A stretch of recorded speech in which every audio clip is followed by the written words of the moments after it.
આજે દેશભરમાં શિક્ષક દિવસની ઉજવણી કરવામાં આવી રહી છે ત્યારે ગાંધીનગરમાં સચિવાલય ખાતે પોતાના હક માટે ભાવિ શિક્ષકોએ બાયો ચડાવી હતી, જેમાં કાયમી ભરતી કરવા અને નોટિફિકેશન બહાર પાડવાની માંગ સાથે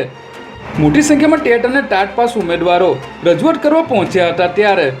પોલીસ દ્વારા સચિવાલય બહાર વિરોધ કરી રહેલા ઉમેદવારોને ડિટેન કરાતા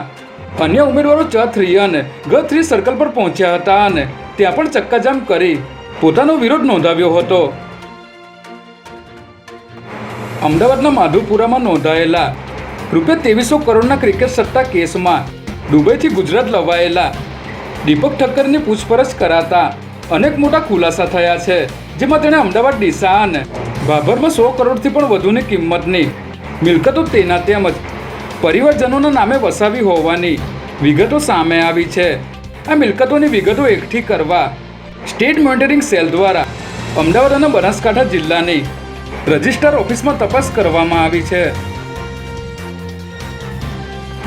ધારાસભ્ય મનીષા વકીલ સામે વિરોધ કરી ધમકી આપનાર પૂર પીડિતની ક્રાઇમ બ્રાન્ચે ધરપકડ કરી કાર્યવાહી કરી હતી ત્યારે વાયરલ વિડીયોના સમાચાર બનાવતા મીડિયાકર્મીઓની પણ ક્રાઇમ બ્રાન્ચે આરોપીઓની જેમ પૂછપરછ કરતા મીડિયાકર્મીઓમાં રોષ ફેલાયો હતો, જેને પગલે મીડિયાકર્મીઓ, ચેનલના સંચાલકો, પત્રકારો અને કેમેરામેને ભેગા મળી વડોદરા પોલીસ કમિશનરને આવેદનપત્ર આપી રજૂઆત કરી હતી.